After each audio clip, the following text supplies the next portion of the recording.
Halo teman-teman, Assalamualaikum warahmatullahi wabarakatuh. Kembali lagi di channel YouTube-nya Anissa Isakina, channel tentang masak-masak dan review makanan. Hari ini teman-teman, aku masak yang sangat simpel dan murah meriah, yaitu gulai telur ceplok dengan pucua ubi bahasa kampungnya. Kalau bahasa sininya daun singkong ya teman-teman. Ini santan dan bumbu sudah masuk. Nanti bumbunya aku tulis di kolom deskripsi ya. Setelah itu ditambahkan daun salam, daun jeruk, sereh, dan jangan lupa irisan daun bawang ya teman-teman biar makin wangi. Setelah santannya menggelagak kalau bahasa kampungku teman-teman, lanjut dimasukkan daun singkong yang sudah direbus sebentar ya teman-teman. Diaduk-aduk-aduk ini daun singkongnya.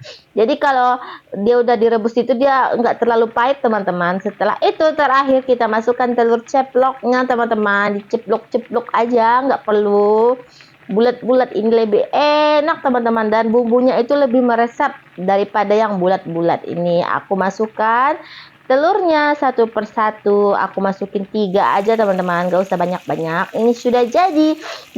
Enak sekali gulai pucua ubi alias gulai daun singkong dengan telur ceplok. Sudah jadi, selamat mencoba, happy cooking.